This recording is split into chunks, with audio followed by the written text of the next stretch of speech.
ओम शांति। व्यक्ति दान पुण्य करता है, लेकिन कई बार सोचता है कि हम दान पुण्य कर रहे हैं तो उसका फल भी मुझे मिलना चाहिए। दान पुण्य का ये मतलब नहीं होता कि हम उसकी फल की इच्छा करें, क्योंकि दान ऐसा होता है जो हम करें लेकिन हमें कोई इच्छा ना हो। लेकिन अगर हमें दान करने के बाद मान सम्मान की भी इच्छा है या हमें उसके फल की भी इच्छा है, तो वो दान कभी भी सफल नहीं होता। बहुत सारे लोग अलग अलग तरीके से दान करते हैं, लेकिन भगवान जो दान चाहता है वो है विकारों का दान, वो है बुराइयों का दान।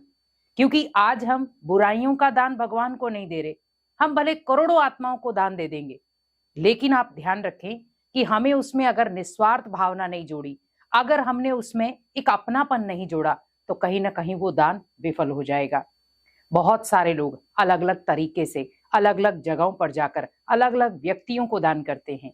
करो, लेकिन उसमें कभी भी मान सम्मान की इच्छा मत रखो। उसमें कभी ये मत समझो कि भगवान इसका मुझे 100 गुना देगा, क्योंकि कई बार भगवान भी उस जगह पर आपकी परीक्षा लेता है कि ये बच्चा कर तो रहा है, लेकिन किस मंशा के साथ। ये बच्चा कर तो रहा है, लेकिन इसके अंदर कौन सी भावना है। क्योंकि कहते हैं ना कि हम अपने मन को नहीं समझ सकते, लेकिन भगवान हमारे मन को बहुत इजीली पढ़ लेता है। लेकिन अगर हमें दान करना ही है, बहुत सारी ऐसी आत्माएं जिनको आप जानते नहीं हैं, वहां तक आप पहुंच नहीं सकते हैं, तो वहां पर सिर्फ आपको देना है मनसा दान। मनसा दान का मतलब क्या है? क्योंकि ये दान ऐसे हैं जो गुप्त हैं। बहुत सारे आपने धन का दान दिया, अन्न का दान दिया, या डोनेशन का दान दिया, बहुत सारी चीजों का दान दिया आपने, लेकिन वो दान ऐसा दान होता है जो कहीं ना कहीं नजर आता है। लेकिन ये जो दान है, ये कहीं ना कहीं नजर नहीं आते हैं, लेकिन आप कर सकते हो, कहीं पे भी बैठे कर सकते हो। तो पहला मनसा दान, क्योंकि जब आप मनसा दान करते हैं तो उससे आप किसी की हेल्थ को भी प्रोटेक्ट कर सकते हो, किसी की शरीर को स्वस्थ बना सकते हो, भले कोई भी है।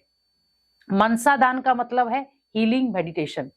मीन्स आप कहीं पे भी हो, किसी भी स्थान पर हो, लेकिन आप परमात्मा से कनेक्ट होकर किसी भी आत्मा को उसका दान दे सकते हो, वाइब्रेशन भेज सकते हो। मान लो सपोज, एक छोटा सा उदाहरण, एकदम से स्थिर हो जाएं और उस समय बस उस आत्मा को सामने लाएं जो भी बीमार है, या आपको नहीं पता कौन है, तो आप हॉस्पिटल का चक्कर लगाएं कि हॉस्पिटल में कैसे वार्ड होते हैं, बहुत सारे मरीज होते हैं, तो बहुत सारे वार्ड हैं, उसके अंदर बहुत सारे मरीज हैं। अब मुझे क्या करना है?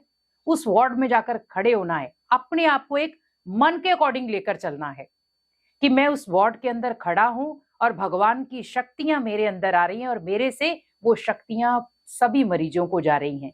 तो ये है मनसा दान। क्योंकि ये दान कोई नहीं करेगा, आप बहुत सारी चीजों का दान कर लेंगे, लेकिन आज मनुष्य को जिसकी सबसे ज्यादा जरूरत है वो है मन के वाइब्रेशन का दान।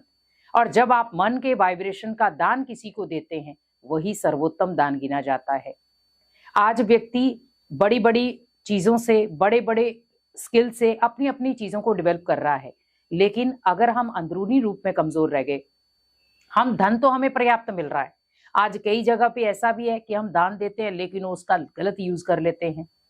क्योंकि हमारी मंशा क्या है कि दान अच्छा है, लेकिन हम जो दान कर रहे हैं वो भी अच्छा है, लेकिन सामने वाली की मंशा क्या है कि हाँ इसने मुझे दे दिया, अब उसने मुझे दे दिया, अब मैं उसे किसी भी तरीके से लगाऊं। तो हमें बस थोड़ा सा इस चीज का ध्यान रखना है कि हमें किसी भी तरीके से उसको नहीं लगाना है। लेकिन अगर आप जब मनसा दान देते हैं तो कोई तरीके की बात ही नहीं है, क्योंकि उसमें क्या हो गया कि वो नजर नहीं आ रहा, लेकिन आप कहीं पे भी बैठे किसी भी तरीके से कर सकते हो।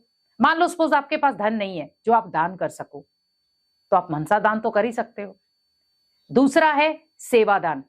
सेवा दान मीन्स आप किसी आध्यात्मिक स्थल पे जा रहे हैं, वहां पर आप भले बैठे बैठे ही कोई सेवा करें, तो वो भी आपका दान जमा हो जाएगा। क्योंकि कई बार हम बहुत सारी चीजों में सोचते हैं कि भगवान, ना मेरे पास तन है ढंग का, ना मेरे पास मन है, ना मेरे पास धन है। तो भगवान एक ही चीज कहते हैं, बच्चे मन भी आप कंट्रोल कर सकते हो, क्योंकि मन में भी अगर बहुत सारी अशांति है, बहुत सारा दुख चिंताएं हैं, तो जब आप इस तरीके से वाइब्रेशन देंगे तो कहीं ना कहीं मन भी स्थिर हो जाएगा। तो क्या हुआ, एक तरफ मन भी स्थिर हो गया, दूसरी तरफ आपने उसका दान भी दे दिया। तन अगर स्वस्थ नहीं है तो आप उसे आध्यात्मिक जगह पर जाकर सेवा में लगाए। अगर आप वहां नहीं जा सकते हैं तो आपके घर में मंदिर है, भले आप बैठे बैठे वहां पर उसका थोड़ा थोड़ा केयर करें। भगवान से बातचीत करें।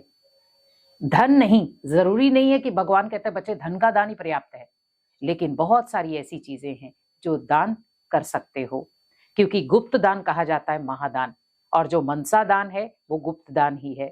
और जब आप वो मनसा दान किसी भी व्यक्ति को कहीं पे भी कर सकते हो तो वो गुप्त दान कहलाएगा, और वही व्यक्ति फिर अपने जीवन में श्रेष्ठ भी होता है और दान के महत्व को समझ भी पाता है। तो इसीलिए ऐसा दान करें जो गुप्त भी हो लेकिन उसका पुण्य हमें महापुण्य के रूप में मिले। इसीलिए दान हमेशा पात्र को देखकर करें। तो दान ऐसा करें जिसका रिजल्ट आपको अच्छा मिले। ओम शांति।